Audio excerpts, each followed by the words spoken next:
आणि बुलेटिनच्या सुरुवातीला बातमी अतिशय महत्त्वाची आहे, कारण प्रकल्पाची किंमत आणि नफा मिळताच टोल बंद झाला पाहिजे हे निर्देश सुप्रीम कोर्टाने आता थेट दिलेले आहेत। टोल वसुली कायम नसल्याचे स्पष्ट निर्देश सुप्रीम कोर्टाने दिलेले आहेत। दिल्ली नोएडा फ्लायवे प्रकरणातला दावा सुप्रीम कोर्टाने फेटाळलाय। उत्तर प्रदेश आणि दिल्ली सरकारने मिळून बांधा वापरा हस्तांतरित करा या तत्वावर हा फ्लायवे बांधलेला होता। 1997 मध्ये हे काम सुरू झालेलं होतं। 2001 पासून टोल वसुली सुरू झाली, तर 30 वर्ष टोल वसुलीला परवानगी होती आणि आता सुप्रीम कोर्टाने दिलेले निर्देश राज्य सरकार सुद्धा पाळणार का? राज्यातही किंमत वसूल झालेले टोल बंद होणार का? हा सवाल सध्या सर्वसामान्य उपस्थित करताय। टोल हा अतिशय महत्त्वाचा निर्णय आहे आणि या संदर्भात सुप्रीम कोर्टाचं नेमकं काय निरीक्षण आहे तेही आपण बघूयात। बांधा वापरा हस्तांतरित करा या तत्वावरती टोल वसुली केली जाते।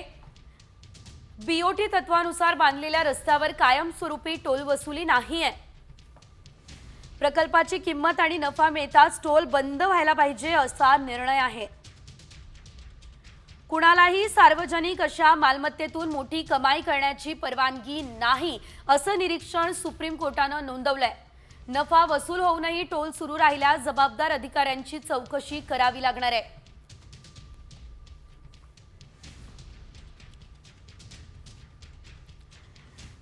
एकंदरीत टोल वसुली संदर्भात सुप्रीम कोर्टाचं जे निरीक्षण आहे त्यानुसार आता राज्यातले सुद्धा टोल नाके बंद होणार का, हाच प्रश्न सर्वसामान्य जनतेला पडलेला आहे। या संदर्भातला काय निर्णय होतो हे तर बघणार आहोतच। पुढे उर्वरित बातम्यांचा धावता आढावा।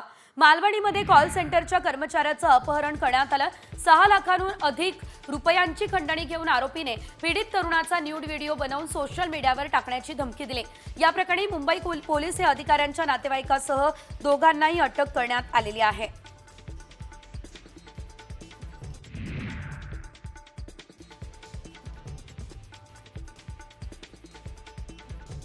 जालना शहरातल्या जुना मोंढा या भागामध्ये एका व्यापाऱ्याची 12.5 लाख रुपयांची बॅग लंपास करण्यात आली। 3 ते 4 अज्ञात चोरट्यांनी व्यापाऱ्याला मारहाण करत त्याला लुबाडले। घटनेचा थरार सीसीटीव्ही कॅमेऱ्यामध्ये कैद झालाय। प्रकरणी अज्ञात चोरट्याविरुद्ध गुन्हा सुद्धा दाखल करण्यात आलेला आहे। यवतमाळ शहरातील बस स्थानक ते LIC चौक इथपर्यंत सिमेंट कॉन्क्रीट रस्त्याचं काम सुरू आहे। त्यामुळे जिल्हाधिकारी कार्यालयाकडे जाणारा मार्ग बंद करण्यात आला। मात्र स्थानिक निर्माणाधीन रस्त्यावरून ये जा करतायत। ही गर्दी रोज वाढतीये। अपघाताची शक्यता त्यामुळे नाकारता येत नाही। भारतीय लष्करानं पूर्व लडाखमध्ये भारत चीन सीमेवर छत्रपती शिवाजी महाराजांचा अश्वारूढ पुतळा उभारलाय। नुकतंच या पुतळ्याचं अनावरण सुद्धा करण्यात आलेलं आहे। चीन बरोबरच्या सीमेवरील वास्तविक नियंत्रण रेषेजवळच्या पँगॉंग तलावाच्या किनाऱ्यावरती 14,300 फूट उंचीवरती हा पुतळा उभारण्यात आलाय। नाशिक जिल्ह्यामध्ये बदलत्या वातावरणाचा द्राक्ष उत्पादकांना फटका बसतोय। द्राक्ष बागांना वाचवण्यासाठी द्राक्ष उत्पादक शेतकरी बागेत शेकोट्या पेटवतायत, त्याचा धूरही देण्याचा प्रयत्न करतायत। इंदापूर तालुक्यातल्या द्राक्षाची परदेशातील ग्राहकांना चांगलीच भुरळ पडली आहे। तालुक्यातून जम्बो द्राक्षाची निर्यात होते आहे। यंदा निर्यातदार शेतकऱ्यांचा आकडा वाढण्याची शक्यता आहे। चीन, दुबई, मलेशिया, थायलंड यांसारख्या देशात या ठिकाणच्या द्राक्षाची सर्वात जास्त निर्यात होते आहे। सांगली, तासगाव आणि पंढरपूर या बाजारपेठांमध्ये बेदाण्याच्या मागणीत वाढ झाली। त्यामुळे बेदाण्याच्या दरात पुन्हा तेजी आहे। तर गेल्या 15 दिवसांपासून बेदाण्याचे दर प्रति किलो 200 रुपयांनी वाढले आहेत। खानदेशातल्या 3 जिल्ह्यांना अवकाळी पावसाचा तडाखा बसला। काही ठिकाणी जोरदार पावसानं शेतातील बांध फुटले, पाणी शेताबाहेर आलं। या पावसामुळे केळी, गहू, हरभरा, मका यासह अन्य पिकांना देखील मोठा फटका बसलाय। संभाजीनगरच्या पैठणमध्ये शेतकरी आता आक्रमक झालेत। शेतकऱ्यांनी भाजीपाला रस्त्यावर फेकलाय। हिवाळ्यामध्ये भाजीपाल्याचे भाव कमी झाल्यानं शेतकऱ्यांचा उत्पादन खर्चही मिळत नाहीये। त्यामुळे पाचोड या ठिकाणी शेतकऱ्यांनी भाजीपाला थेट फेकून दिलाय। अकोल्यात रब्बीतलं हरभरा पीक फुलोरावस्था आणि घाटे धरणाच्या स्थितीत आहे। त्यातच अवकाळी पाऊस कोसळला, त्यामुळे हरभरा पीक संकटात आलंय। पाऊस याशिवाय ढगाळ वातावरणामुळे हरभऱ्यात अळीचा प्रादुर्भाव होण्याची शक्यता आहे। त्यामुळे आता शेतकरी राजा चिंतेत सापडलाय। जळगावची भरीत वांग्याची आवक ही विविध बाजारांमध्ये वाढते आहे। बाजारात शेतकऱ्यांना प्रति किलो 15 ते 20 रुपये असा दर मिळतोय। यंदा भरीत वांगी पिकाला अनुकूल वातावरण आहे, असं असल्यानं उत्पादन देखील वेळेत आणि जोमात येतंय।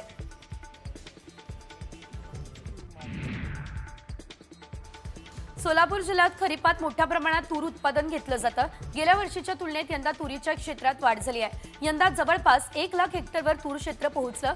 99,017 हेक्टरवरती तुरीची पेरणी झालेली आहे।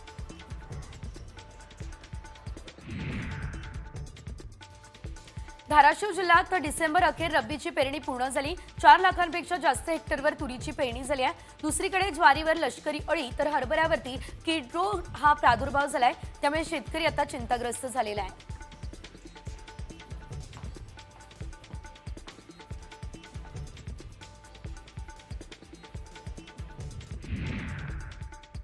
गेल्या अनेक दिवसांपासून बीड हे मोठ्या प्रमाणात गाजतंय, ते देखील अनेक अशा मोठ्या गुन्ह्याच्या घटना बीडमध्ये घडल्या त्यामुळे। आणि आता बीडच्या परळी तालुक्यामध्ये पुन्हा एकदा हवेत गोळीबार झालाय। धक्कादायक बातमी आहे, या प्रकरणी आता तिघांवरती गुन्हा सुद्धा दाखल करण्यात आलेला आहे। 2 दिवसांपूर्वी एकावर गुन्हा नोंद करून त्याला अटक करण्यात आली। त्यानंतर परळी ग्रामीण पोलिसात आणखी 3 जणांवरती गुन्हा दाखल करण्यात आलेला आहे। हवेत गोळीबार पिस्टलसह सोशल मीडियावर फोटो अपलोड करण्यात आले, त्यामुळे या गुन्ह्याची नोंद झाली आहे। यात 2 परवानाधारक तर एक अवैध पिस्टल बाळगणाऱ्यांचा समावेश आहे। एकंदरीत आपण जर बघितलं, परळीमध्ये पुन्हा एकदा हा गोळीबार बघायला मिळालेला आहे। एकीकडे देवेंद्र फडणवीस यांनी ज्यांच्या हातामध्ये पिस्टल दिसेल किंवा फोटो दिसेल त्यांचे परवाने रद्द करा असे आदेश दिलेले असताना परळीमध्ये पुन्हा एकदा गोळीबाराची ही घटना घडलेली आहे।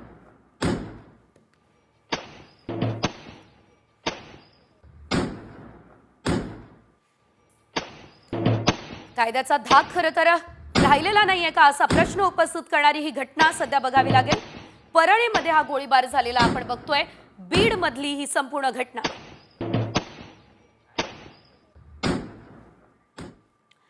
सध्या आपण बघतोय प्राजक्ता माळी हिची भूमिका मोठ्या प्रमाणात गाजतीये आणि गौतमी पाटीलनं अभिनेत्री प्राजक्ता माळी हिच्या भूमिकेचं समर्थन केलंय। कलाकाराचं कुणासोबत नाव जोडून बदनामी करणं चुकीचं आहे असं गौतमी पाटीलनं म्हटलंय। साम टीव्ही सोबत एक्सक्लुझिव्ह बातचीत करत असताना गौतमीने आपली भूमिका मांडली। गौतमी पाटील हिच्यासोबत संवाद आमचे प्रतिनिधी मयुरेश कडव यांनी साधलाय। पाहुयात गौतमीचं या संदर्भात नेमकं काय म्हणणं आहे। अभिनेत्री प्राजक्ता माळी यांनी आज पत्रकार परिषद घेऊन आपल्याबाबत जे काही सोशल मीडियात घडते, आपल्याबद्दल ज्या काही अफवा पसरवल्या जात आहेत त्याबद्दल आपल्या भावनांना वाट मोकळी करून दिली आणि त्या महिला आयोगात तक्रार देखील करणार आहेत। आपल्यासोबत सुप्रसिद्ध नृत्य कलाकार गौतमी पाटील आहेत, आपण त्यांना विचारूयात। आज प्राजक्ता माळी यांनी आपली भूमिका मांडली की बदनामी केली जाते, कुठेतरी आमचं नाव कुठेतरी नेत्यांसोबत जोडलं जाते, अतिशय चुकीचं आहे। तर या भूमिकेचं तुम्ही कसं समर्थन कराल, तुमची काय भूमिका मांडाल? मी पहिली गोष्ट प्राजक्ता ताईला मी एकच सांगेल की सर्व कलाकार ताई तुझ्या सोबत आहे, तर तू जे करतीये तर कोणाकडं कोण काय बोलतं ह्या गोष्टींकडं तर खरंच, आणि तू मांडलं तुझी बाजू सगळी, म्हणून मला काही नाही, फक्त एवढंच आहे की तू लक्ष देऊ नको कोण काय म्हणतंय। बऱ्याच गोष्टी मलाही ट्रोल केल्या गेल्यात, असं नाही, पण लक्ष नाही दिलं तर बरं आहे। आणि मी एक म्हणते की आम्ही कलाकार आहोत, आम्ही प्रत्येक गावोगावी जातो, आम्ही आमची कला सादर करतो, तर मला हे कळतं की तुम्ही कोणासोबतही नाव जोडू नका विनाकारण, म्हणजे एखाद्याला बदनाम नका करू विनाकारण। आणि एक कलाकार आहे तर त्याला कलाकारच राहू द्या, तुम्ही त्याच्या बाबतीत काही अफवा पसरवणार तर हे चुकीचं आहे। हे खरंच मलाही नाही, मी आत्ता थोड्या वेळ पूर्वीच मी पाहिलं की मी फक्त ताई सपोर्ट आहेच, कायम असणार, आणि अजिबात ह्या गोष्टींना मला नाही वाटत की कुठल्याही कलाकारांनी ही गोष्ट म्हणजे ह्या गोष्टीला घाबरावं। बिंदास कोणीही कितीही जरी ट्रोल केलं, कुठलाही कलाकार असू, अजिबात त्यांनी घाबरावं नाही आणि ह्या गोष्टींकडे लक्ष दिलं नाही पाहिजे। आपण चुकत नाही तर लोकांकडं पण, लोकांना जेवढं लोकांना आपण म्हणजे जेवढं लोकांना आपण बोलणार तेवढंच लोक आपल्याला अजून ते परत मग ते बोलणार, मग आपण बोलणार, त्यापेक्षा आपण गप्प बसलेलं बरं। कलाकार म्हणून खूप त्रास होतो या गोष्टीचा, सगळं अशा प्रकारे ट्रोलिंग होतं, सोशल मीडियात आपली बदनामी होते। होतं म्हणजे एक कलाकार असणं ही गोष्ट सोपी नाही आहे। एक कलाकाराचं म्हणजे खूप अवघड असतं कला सादर करणं। आपण कला सादर करतो पण त्याचं दुःख हे एका कलाकारालाच माहिती असतं, म्हणून हे कोणी सांगू शकत नाही त्याचं दुःख किंवा कोणी असू. म्हणून मी एकच सांगल की प्लीज कुठलंही म्हणजे असं मी बोलत नाही, फक्त एक माझं म्हणणं आहे की कोणासोबतही म्हणजे मी नेत्याचंच मी असं नाही म्हणत, कोणासोबतही विनाकारण कोणालाही बदनाम करू नका असं मला म्हणणं आहे. आणि सर्व कलाकारांसोबत मी आहे आणि ताईसोबतही मी कायमच आहे. नक्कीच खूप खूप धन्यवाद तुम्ही आमच्याशी बातचीत केल्याबद्दल. तर एकंदरीत गौतमी पाटील यांनी सुद्धा भूमिका मांडली आहे की कलाकार हा कलाकार असतो, त्याला कुठल्याही प्रकारे ट्रोल करू नका किंवा कोणाशी नाव जोडू नका. एक प्रकारे त्यांनी प्राजक्ता माळी यांच्या भूमिकेचं समर्थन केलं आणि त्यांना पाठिंबा दिला आहे. मयुरेश कडव, साम टीव्ही न्यूज, बदलापूर. तर एकंदरीत आपण बघितलं गौतमी पाटील हिची नेमकी भूमिका काय होती. तिने सुद्धा यावेळेस प्राजक्ता माळी हिला समर्थन केलेलं आहे आणि सोबत आहे असंही सांगितलं. उर्वरित सर्व मोठ्या आणि महत्त्वाच्या बातम्यांचा आढावा वेगवान पद्धतीने घेऊयात. पनवेलच्या दिवाणी न्यायालयातील दीपक फड या लिपिकानं चक्क न्यायाधीश आणि सहाय्यक अधीक्षकांच्या बोगस सह्या केल्याची धक्कादायक बाब समोर आलेली आहे. तर वारस दाखल्यांच्या चौकशी अर्ज प्रकरणांमध्ये बोगस चलान बनवून त्यांना लाखो रुपयांचा अपहार केल्याचं देखील उघडकीस आलंय. आरोपीला अटक सुद्धा करण्यात आलेली आहे. नवी मुंबई आंतरराष्ट्रीय विमानतळावरती आज पहिल्या इंडिगो एअरलाईन व्यावसायिक विमानाचं लँडिंग होणार आहे. विमानात विमानतळावरती रनवे आणि सिग्नल यंत्रणा अशा विविध चाचण्या होतील. नवी मुंबई आंतरराष्ट्रीय विमानतळाचं काम 31 मार्च 2025 पर्यंत पूर्ण होऊन पहिलं विमान उड्डाण करणार असं उद्दिष्ट आहे. दक्षिण कोरियामधील विमान दुर्घटनेमध्ये तब्बल 62 जणांचा मृत्यू झाला असल्याचं वृत्त आहे. लँडिंगच्या वेळी विमान धावपट्टीवरून घसरलंय आणि यामुळे मोठा अपघात झालेला आहे.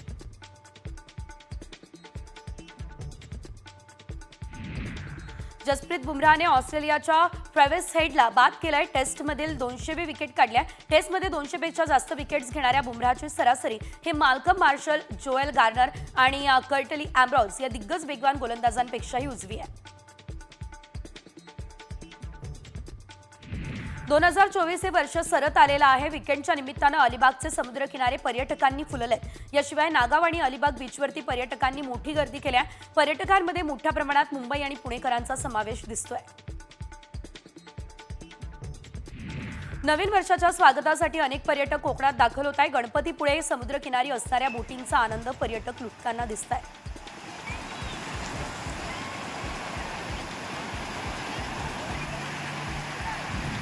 नवीन वर्षाच्या सेलिब्रेशनसाठी पालघर जिल्ह्यातील समुद्रकिनारा परिसरातील 70% रिसॉर्ट बुक झाले आहे. सर्वात जास्त पर्यटक मुंबईमधून पालघरमध्ये येणार आहे. त्यामुळे पर्यटकांच्या पसंतीच्या पदार्थांची व्यावसायिकांनी जय्यत तयारी केली आहे. व्यवसायाच्या दृष्टीने पालघरच्या अर्थकारणाला गतीही येणार आहे. शिर्डीमध्ये साई भक्तांची मोठी गर्दी झाली. त्यातच आज रविवार आहे असं असल्यानं साई मंदिरासह शिर्डीमधले रस्ते भाविकांच्या गर्दीने फुलले आहेत. साई संस्थांचं भक्तनिवास, खासगी हॉटेल्स हाऊसफुल झाले असल्याचं बघायला मिळत आहे.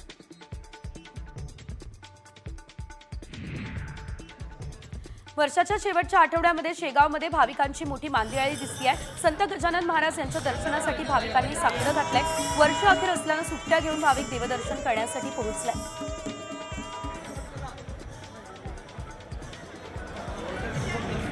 क्रिसमस आणि नवीन वर्षाच्या निमित्त सलग आलेल्या सुट्ट्यांमुळे भाविकांची पावलं देवदर्शनासाठी वळताना दिसत आहे. पंढरपूरच्या विठोबारायाच्या मंदिरामध्ये भाविकांची गर्दी झाली आहे. दर्शनाची रांग 2 किलोमीटर दूर गेली आहे. त्यामुळे 4 ते 5 तासांचा अवधी हा दर्शनासाठी लागतोय.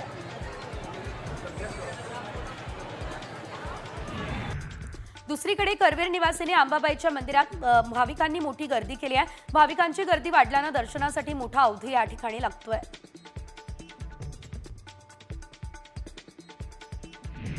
जळगावमधील धरणगाव या ठिकाणी धीरेंद्र शास्त्री यांच्या कार्यक्रमात मंत्री गुलाबराव पाटील हे रमले. आरतीनंतर श्री हनुमान कथेत देखील त्यांनी वेळ काढून उपस्थिती लावली. या कार्यक्रमामध्ये भाविकांची मोठी गर्दी देखील बघायला मिळाली. अकोल्यातल्या कृषी महोत्सवात कोंबडे पालनाचा स्टॉल आकर्षणाचा केंद्रबिंदू ठरला. या स्टॉलवरती शेतकऱ्यांसह अकोलेकरांची गर्दी बघायला मिळाली. कोंबड्यांच्या पालनाची पोल्ट्री सुरू करून एका शेतकऱ्यानं लाखोंचा नफा मिळवला. त्यामुळे मार्गदर्शनासाठी या स्टॉलवरती गर्दी दिसते. मुंबईमधल्या रसिकांसाठी खास असलेलं आणि 1993 साली सुरू झालेलं चंदन सिनेमा चित्रपटगृह काळाच्या पडद्याआड गेलंय. 46 वर्ष अनेक गाजलेल्या चित्रपटांचा साक्षीदार ठरलेलं हे चित्रपटगृह 2019 साली बंद झालं. त्याचा प्रवास आता अधिकृतपणे संपुष्टात आलेला आहे.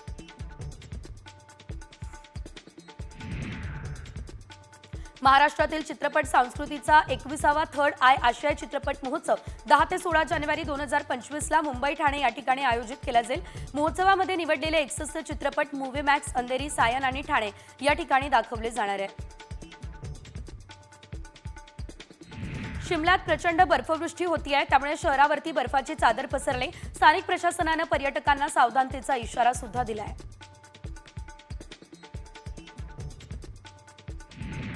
काश्मीर खोऱ्यात अधिकांश भागामध्ये बर्फवृष्टीमुळे जनजीवन विस्कळीत झालं।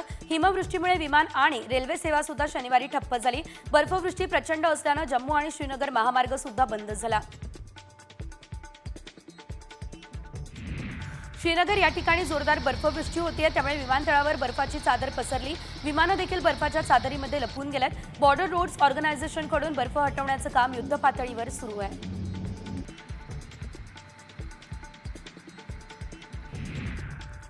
श्रीनगरमध्ये होत असलेल्या बर्फवृष्टीमुळे श्रीनगर जम्मू राष्ट्रीय महामार्ग बंद झाला। महामार्गावर अनेक वाहनं अडकली, त्यामुळे वाहतूक सुद्धा विस्कळीत झाली। बर्फवृष्टीमध्ये 2000 पेक्षा जास्त लोक अडकली आहेत। शिमला या ठिकाणी रस्ते निसरडे झाले आहेत, गाड्यांचे अपघात वाढलेत, गाड्या बर्फावरून घसरत आहेत। जीव वाचवण्यासाठी अगदी चालत्या गाडीतून चालकाला उडी मारावी लागते। अगदी प्रवासी बस सुद्धा घसरताना दिसते। अनेक व्हिडिओ सुद्धा या संदर्भातले समोर आलेले आहेत।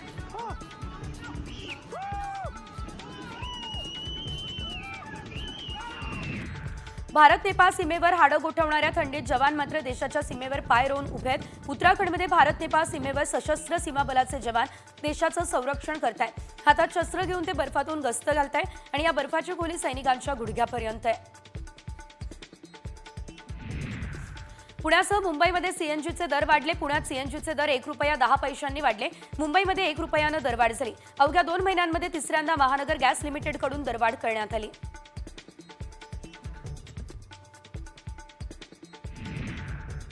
आणि आता बातमी तुमच्यासाठी महत्त्वाची आहे। भांडी घासण्याचा स्पंज तुम्ही वापरता का? भांडी घासण्याचा स्पंज तुम्ही वापरत असाल तर हा स्पंज तुम्हाला आजारी पाडू शकतो। असं आम्ही नेमकं का म्हणतोय त्यासाठी तुम्ही हा रिपोर्ट बघा। आपके किचन में जो स्पंज है वो एक साइलेंट किलर बन सकता है। रिसर्च कहता है कि एक स्पंज में टॉयलेट सीट से भी ज्यादा बैक्टीरिया होता है, मिलियंस। स्टडीज ने ये प्रूव किया है कि स्पंजेस में हार्मफुल बैक्टीरिया जैसा साल्मोनेला और ई कोलाई ग्रो करता है, जिससे बैक्टीरियल इन्फेक्शंस हो सकता है और in extreme cases kidney failure भी हो सकता है।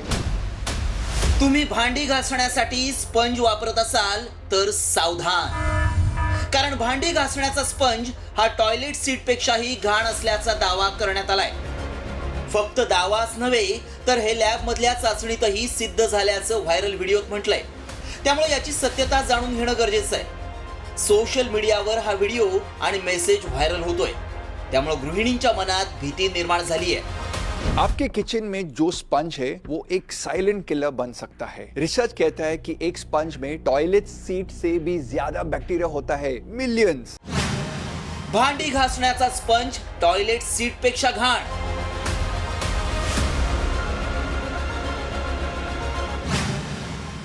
स्पंज मधील बॅक्टेरिया आरोग्याला घातक।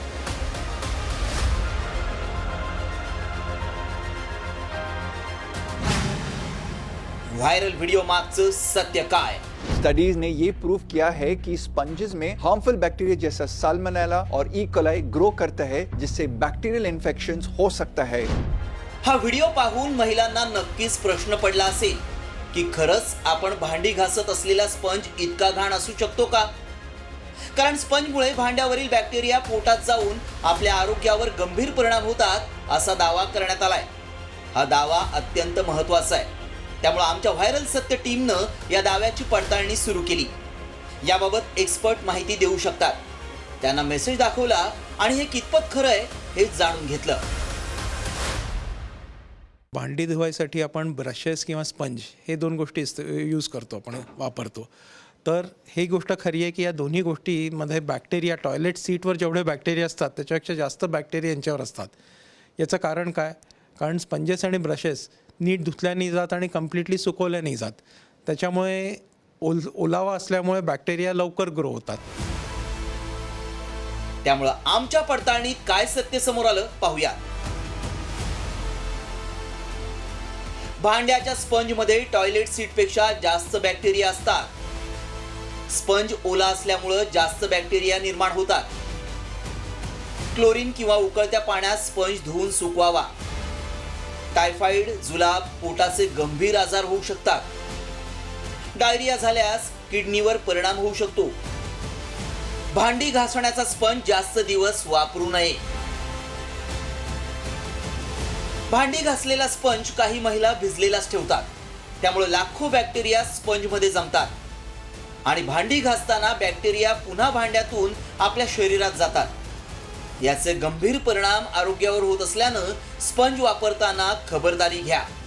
आमच्या पडताळणीत भांडी घासण्याच्या स्पंजमध्ये टॉयलेट सीटपेक्षा बॅक्टेरिया असतात, हा दावा सत्य ठरलाय। ब्युरो रिपोर्ट, साम टीव्ही न्यूज।